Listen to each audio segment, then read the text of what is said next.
The triumph of America's space exploration program gave way to the era of limits in the late 70s. The infamous energy crisis made us all aware of our dependence on finite resources. Many inventors promised dramatic results with devices they said would solve the crisis. Claims of over-unity, where power output exceeds input, were routinely announced. But when put to the test, most of their crude prototypes performed poorly, or not at all. Measuring methods were, and still are, extremely difficult to perform accurately. The few that did achieve modest gains in output were dismissed by mainstream academia and denied patents. And without patent protection, investors have no financial incentive to lay out the millions of dollars it takes to mass produce and market these devices, no matter how promising the technology. And after all, classical Newtonian dynamics got us to the moon, and Einstein's E equal mc squared explained that energy could neither be created nor destroyed. Anything else which seemed otherwise was labeled perpetual motion, unworthy of scientific examination. When I started out in 1980, free energy was something that we didn't talk about. We talked about it behind closed doors. The conferences often were visited by people we didn't know, and the information was spread in various means so that all of a sudden unconventional energy, which was a phrase we developed, was appearing in military solicitations. So it's a controversial topic that at that time actually had the connotation that there was something from nothing. Therefore, it was unscientific, and these are a bunch of lunatics who are talking, and sooner or later the scientists will educate them about what's the various laws of physics that are being violated. Well, most of the scientists equated any notion of a free energy or over-unity device as being a perpetual motion machine, and therefore utter nonsense. You see, it's a play on words. The scientists interpreted it one way. The guys trying to do it are looking at it as an open system. Now, fortunately today, we have a type of thermodynamics. Nobel Prizes have been issued for it, to Prigogine, for example, for systems not in thermodynamic equilibrium that do have. They're open systems, and the energy does flow in from outside and through them. Those kinds of systems can produce over-unity. It's all perfectly legitimate physics. Today, most scientists are unaware of the literature that the zero-point energy even exists, mainly because most scientists aren't physicists.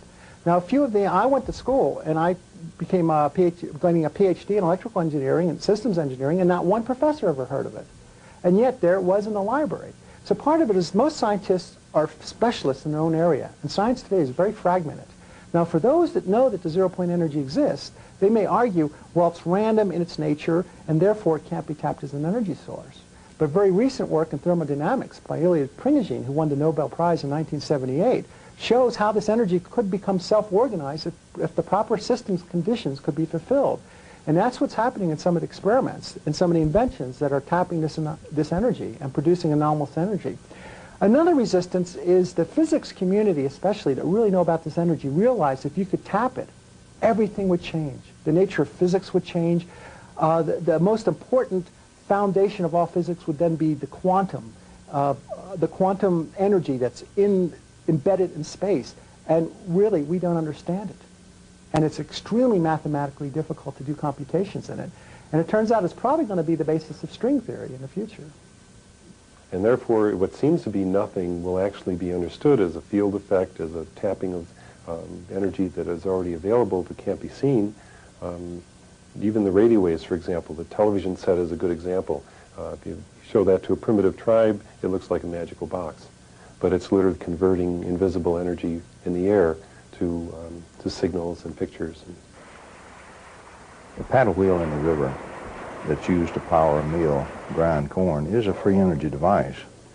So is a windmill, for example. What we mean is we are taking the energy from an external source and using it. So it's an open system, and the environment of the system is furnishing a flow of energy into the system, which the system is then collecting and using. Primary requirements: it has to be an open system, it has to have an external source of energy to furnish the energy that we're going to use, and therefore it's no more mysterious than a windmill. And now we're coming full circle and realizing that physics and metaphysics, that some of the notions of the 19th century, such as the ether and the vortex, are now being dusted off. And those ideas are being melded with modern experiments, plus quantum mechanics and so forth, into this magnificent synthesis of what I call sacred science, of a whole new science, a whole new physics in which consciousness reigns supreme, and where we don't have to follow any particular guru or a leader or anything like that, that we have everything we need in the universe. It's ours to have right now. And these are some of the basic essence principles that lie underneath the discovery of free energy.